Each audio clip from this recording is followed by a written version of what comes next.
اور برانڈڈ کپڑا پہننے والے بھی مرنے کے بعد ان کا کپڑا ان کے کمرے میں پڑا ہے اور کوئی ان کے کپڑے کو پہننے والا نہیں ہے۔ اپنی فور ویلر گاڑی میں، اپنی فارچونر گاڑی میں سارے گاؤں میں اپنی دھاک جمع کر کے چلنے والا جب انتقال ہو جاتا ہے، جب موت ہو جاتی ہے تو 4 لوگوں کے جنازے، 4 لوگوں کے کندھے پر اس کا جنازہ جاتا ہے۔ اتنا بے بس ہو جاتا ہے، اتنا کمزور ہو جاتا ہے کہ 4 لوگوں کے سہارے وہ قبرستان جاتا ہے۔ وہ اپنے پیروں سے چل کر کے قبرستان بھی نہیں جا سکتا۔ قبرستان پہنچتا ہے، جنازے کی نماز ہوتی ہے، اس کو قبر میں اتارا جاتا ہے۔ اس کا بیٹا رو رہا ہے، اس کی بیوی رو رہی ہے، اس کے گھر والے رو رہے ہیں، مگر کوئی یہ کہنے کو تیار نہیں ہے۔ بیٹا ایک بار بھی نہیں کہتا ہے مجھے اپنے ابا سے بڑی محبت تھی، میرے ابا کی باڈی کو رہنے دو۔ بیوی ایک بار بھی نہیں کہتی مجھے اپنے شوہر سے بہت پیار ہے، میرے شوہر کی ڈیڈ باڈی کو رہنے دو۔ 24 گھنٹے سے زیادہ کوئی اس کی ڈیڈ باڈی کو رکھنے کے لیے تیار نہیں ہے۔ کوئی رکھتا ہے کیا؟ 24 گھنٹے سے زیادہ کوئی ڈیڈ باڈی کو رکھنے کے لیے تیار نہیں ہے میرے بھائی۔ اتنا بے ویلو ہے، اتنا ویلو لیس ہے انسان۔ اس کی اوقات تب پتہ چلتی ہے جب اس کو موت آتی ہے۔ زندگی میں جو نہانے جاتا تھا جاڑے کے موسم میں تو گیزر آن کر کے نہاتا تھا، گرم گرم پانی سے نہاتا تھا، اپنے پسندیدہ شیمپو سے اپنے بالوں کو دھوتا تھا، اپنے پسندیدہ صابن کو اپنے بدن پہ لگایا کرتا تھا، اپنے چہرے پر ایک خاص کمپنی کا فیس واش لگایا کرتا تھا۔ آج اتنا بے بس اور کمزور ہو چکا ہے، آج مر چکا ہے، اور آج وہ یہ بھی نہیں کہہ سکتا کہ اے مجھے نہلانے والے، میں تو گرم پانی سے نہایا کرتا تھا، تو مجھے ٹھنڈے پانی سے کیوں نہلا رہا ہے؟ میں تو ڈب صابن سے نہایا کرتا تھا، تو صابن بھی نہیں استعمال کر رہا ہے۔ میں تو فلاں کمپنی کا شیمپو لگایا کرتا تھا، تو مجھے وہ شیمپو کیوں نہیں لگا رہا ہے؟ آج اتنا بے بس ہے، اتنا کمزور ہے، آج دوسرے لوگ اس کو نہلا رہے ہیں، اس کے بدن سے کپڑے اتار رہے ہیں، اس کو ننگا کر کے اس کو نہلا رہے ہیں۔ اتنا بے بس ہے، اتنا کمزور ہے۔ اس کے پیٹ میں کوئی گندگی ہے تو غسل کرنے والا اس کے پیٹ کو دبا کر کے اس کے پیٹ کی گندگی کو نکال رہا ہے۔ میرے پیارے ساتھیوں، ذرا سوچو، وہ دن ہمیں اور آپ کو بھی دیکھنا ہے۔ ہمیں اور آپ کو بھی ہمارے مرنے کے بعد غسل دیا جائے گا، ہمارے مرنے کے بعد ہم کو کفنایا جائے گا، اور اس کفن کے کپڑے کے اندر کوئی جیب بھی نہیں ہے، کوئی پاکٹ بھی نہیں ہے۔ دنیا میں انسان اپنی پاکٹ کا بڑا خیال رکھتا تھا، اپنے پیسے کا بڑا خیال کرتا تھا، اپنے پرس میں اپنا ATM کارڈ لے کر کے چلا کرتا تھا، اپنے موبائل میں UPI لے کر کے چلا کرتا تھا۔ آج قبر میں جا رہا ہے، کوئی ATM کارڈ اس کے کام آنے والا نہیں ہے، کوئی UPI اور فون پے اس کے کام آنے والا نہیں ہے۔ آج خالی ہاتھ وہ دنیا سے جا رہا ہے۔ قبرستان پہنچا، قبر میں اتارا جا رہا ہے، بیٹوں نے بھی مٹی دے کر کے ہاتھ جھاڑ دیا، گھر والوں نے بھی، بھائیوں نے بھی مٹی دے کر کے ہاتھ جھاڑ دیا۔ گویا کہ سب نے ہاتھ جھاڑ کر کے یہ پیغام دے دیا کہ ہم یہاں تک تو آپ کے کام آ گئے، اب آگے آپ جانیں اور آپ کے اعمال جانیں۔ اسی لیے اللہ کے پیارے نبی فرماتے ہیں یتبع المیت ثلاثۃ، جب انسان کا انتقال ہوتا ہے تو 3 چیزیں اس کے ساتھ ہوتی ہیں، مالہ و اہلہ و عملہ۔ ایک تو اس کا مال ہوتا ہے، ایک اس کے گھر والے ہوتے ہیں، اور ایک اس کا عمل ہوتا ہے۔ اللہ کے نبی فرماتے ہیں کہ مال تو مرتے ہی دوسروں کا ہو جاتا ہے۔ ہائے ہائے، یہ سود بیاج کا دھندا کرتا تھا، یہ رشوت کھاتا تھا، یہ حرام کھوری کرتا تھا، یہ مال ہڑپنے کے چکر میں رہتا تھا، لیکن آج جیسے ہی اس کا انتقال ہوتا ہے، اس کا مال تو دوسروں کا ہو جاتا ہے، یہ اپنے ساتھ تو ایک پیسہ بھی لے کے نہیں جاتا ہے۔ او حرام کا اور سود اور بیاج کا کام کرنے والوں، ایک پیسہ بھی اپنے ساتھ آپ لے کر کے نہیں جائیں گے، کیوں اپنے بچوں کے پیٹ میں حرام کی کمائی ڈال رہے ہو؟ اللہ کے نبی فرماتے ہیں کل لحم نبت من صوت فالنار اولا بہ، جس بدن کی پرورش حرام کمائی سے کی جائے وہ بدن جہنم کی آگ میں جائے گا۔ مجھے معلوم ہے کٹیہار اور سیمانچل کے علاقوں میں آج بندھن لون کے نام سے لون کی اسکیم چلائی جا رہی ہے، عورتوں کے نام سے لون لیا جا رہا ہے، اور اور ایک بڑی تعداد میں مسلمان آج لون لے رہا ہے اور سود اور بیاج کے اوپر قرضے لے رہا ہے۔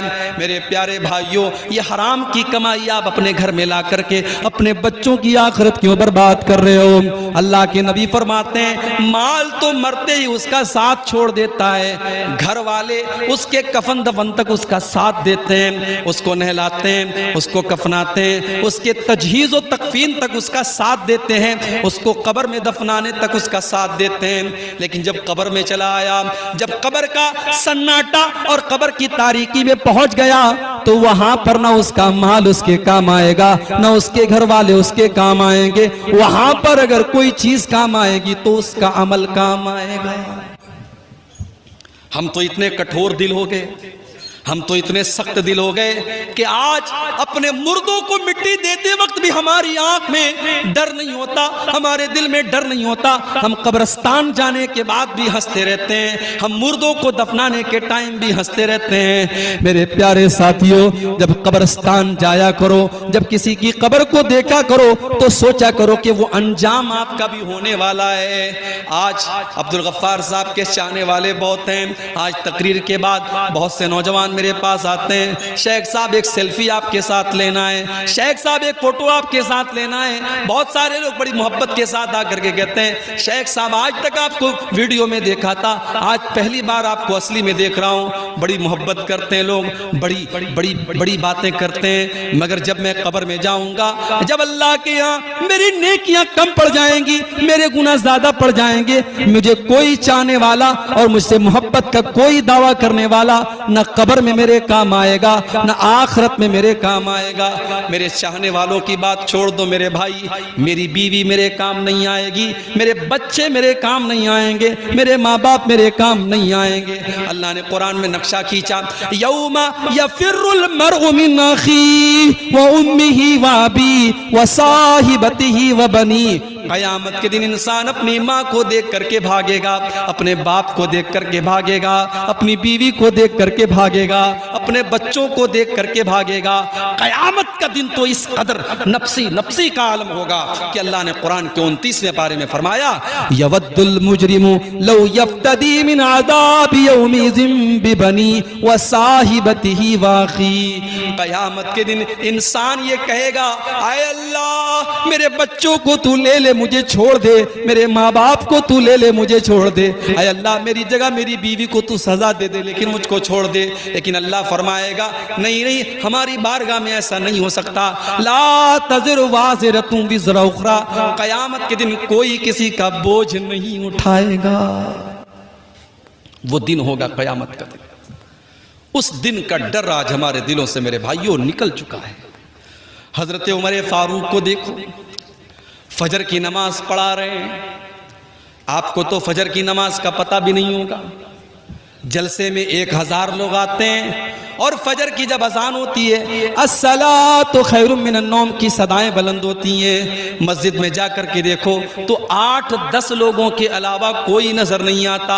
رات بھر اردو میں اور بنگلہ میں تقریر سننے والے اور بڑے بڑے شاعروں سے اللہ کے نبی کی تعریف سننے والے فجر کی نماز میں خواب خرگوش کے مزے لے رہے ہیں، سو رہے ہیں، اور فجر کی نماز میں وہ حاضر نہیں ہے۔ میرے پیارے ساتھیوں، میرے پیارے ساتھیوں، نماز کے بغیر آپ اسلام کا تصور بھی کیسے کر سکتے ہیں؟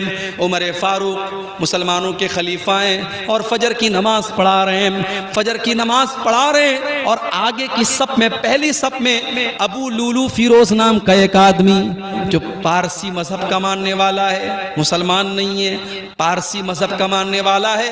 حضرت عمر کے خلاف اس کے دل میں دشمنی ہے، وہ خنجر لے کر کے آیا ہے اور پہلی صف میں وہ شامل ہے اور اس کا مقصد حضرت عمر کے اوپر اٹیک کرنا ہے۔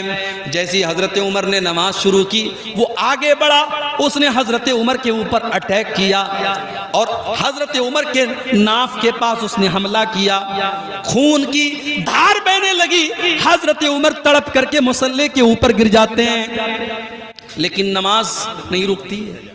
نماز نہیں رکتی ہے۔ حضرت عمر مصلی پر گرنے کے پہلے اپنے ٹھیک پیچھے عبد الرحمن ابن عوف کا ہاتھ پکڑ کر کے ان کو آگے بڑھاتے ہیں۔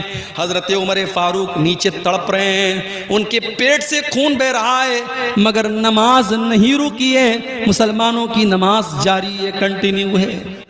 ابو لولو نے حضرت عمر کے اوپر حملہ کیا، اس کے بعد 3-4 اور لوگوں کے اوپر بھی اس نے حملہ کیا، اور جب اس کو یہ لگا کہ اب وہ پکڑ لیا جائے گا، اس نے خود کے اوپر حملہ کر کے سوسائیڈ بھی کر لیا۔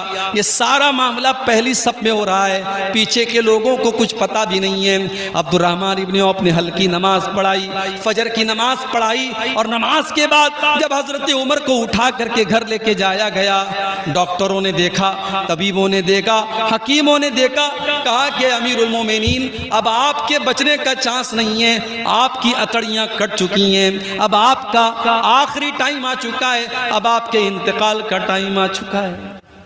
میرے پیارے ساتھیوں، عمر فاروق کون ہے؟ عمر فاروق وہ صحابی ہیں کہ اللہ کے نبی کہا کرتے تھے، اے عمر، جس گلی سے تم گزر جاتے ہو اس گلی سے شیطان بھاگ جاتا ہے۔ یہ مقام تھا حضرت عمر کا۔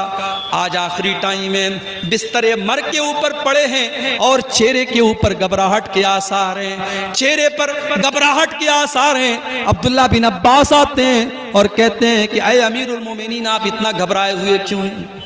کیا بات ہے، اتنا گھبرائے ہوئے کیوں ہیں؟